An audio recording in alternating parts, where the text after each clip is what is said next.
अस्सलामु अलैकुम वरहमतुल्लाहि वबरकातुह। नाज़रीन व सामीन, उम्मीद है कि आप हज़रात खैरियत से होंगे। नाज़रीन इकराम, आज की वीडियो बहुत ही अहम है, इसलिए आपसे गुजारिश है कि वीडियो को मुकम्मल समाअत फरमाएं और समाअत फरमाने के बाद दूसरों तक शेयर ज़रूर करें। अगर चैनल को सब्सक्राइब ना किया हो तो चैनल को सब्सक्राइब भी कर दें। शब मेराज को जागना, मखसूस इबादत करना, मखसूस नमाज पढ़ना, अगले दिन रोज़ा रखना कैसा है?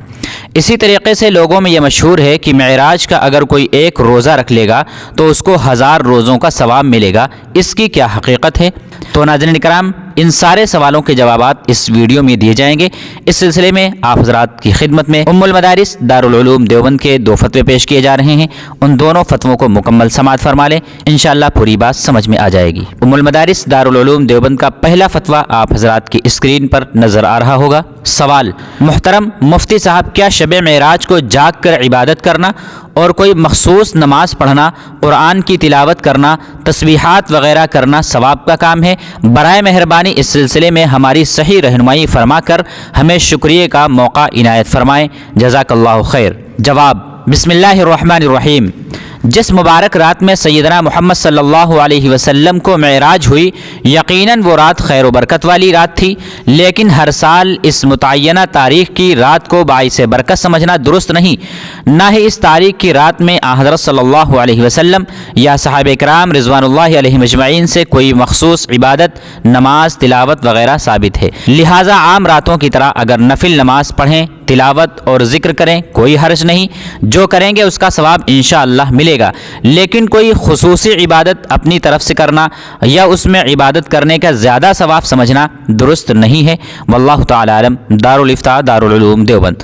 अब आप हज़रात अपनी स्क्रीन पर दूसरा फतवा भी मुलाहज़ा फरमा लें। सवाल: 27 रजब की शब यानी शब मेराज को नफली इबादत करना और उस दिन रोज़ा रखना बिदात है? जवाब: बिस्मिल्लाहिर्रहमानिर्रहीम। 27 रजब का शब मेराज का होना ही मुहद्दिसीन और मुर्रिखीन के दरमियान मुख्तलफी है। नीज़ इस रात में खुसूसियत के साथ इबादत करने की सराहत कुतुब हदीस में नहीं मिलती, और जो भी रिवायत ख़ास इस शब में इबादत करने की मिलती है वो लायक इस्तदलाल नहीं। अलबत्ता अगर कोई आम रातों की तरह इस शब में भी इबादत करे तो मुज़ायक़ा नहीं। इसी तरह इस रात के अगले दिन रोज़ा रखने के सिलसिले में भी कोई सही रिवायत नहीं मिलती, और आवाम में जो ये बात मशहूर है कि इस दिन का रोज़ा 1000 रोज़ों के बराबर है, इसकी कोई असल नहीं है। वल्लाहु ताला आलम। दारुल इफ्ता दारुल उलूम देवबंद। तो नाज़रीन इकराम, उम्मीद है कि आप हज़रात को इन सारे सवालों के जवाबात इस वीडियो में मिल गए होंगे कि इस रात में कोई ख़ास इबादत, कोई ख़ास नमाज नहीं है, और जो ये बात लोगों के दरमियान मशहूर है कि 27 रजब का जो रोज़ा रखेगा उसको 1000 रोज़ों का सवाब मिलेगा, ये भी शरीयत में नहीं है। अस्सलामु अलैकुम।